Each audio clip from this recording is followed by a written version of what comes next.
Hello everybody, I'm gonna show you something about the usage of CPU core affinity for Space Engineer's dedicated server.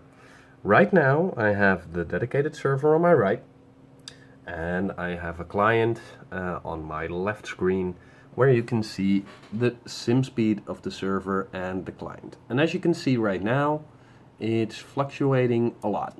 Even though the process is not really using a lot of CPU power. It fluctuates a bit, but it remains, most of the time it remains below 20. So you can see this has an impact negatively on the server sim speed. This is unfortunate. We don't want that. So what I'm going to do is I'm going to move over to the dedicated server and I'm going to go to the details of Space Engineers. And as you can see here, it tells me it should be using 25%. And as we've seen before, it's not doing that. So I'm going to set the affinity of this process to use one core specifically. There.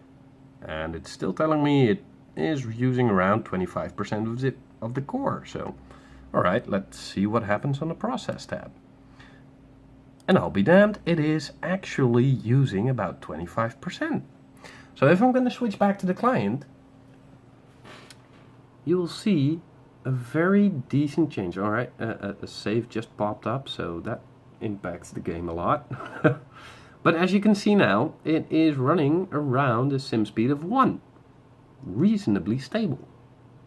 And the only thing we did was tell it to use one core, where you can also see that the CPU usage is a lot higher than it was. And well, this simply tells us the dedicated server is not using the full cores that are available to it, and that it doesn't use the multi-cores effectively. It knows it can only use one core, and it doesn't distribute its calculation possibilities pretty well. I hope you guys have some use for this, and King Software House, please help us fix this. Every time the server restarts, I need to set the affinity again. It's not very practical. Thank you for watching, and I hope anybody can help me out with this. Bye.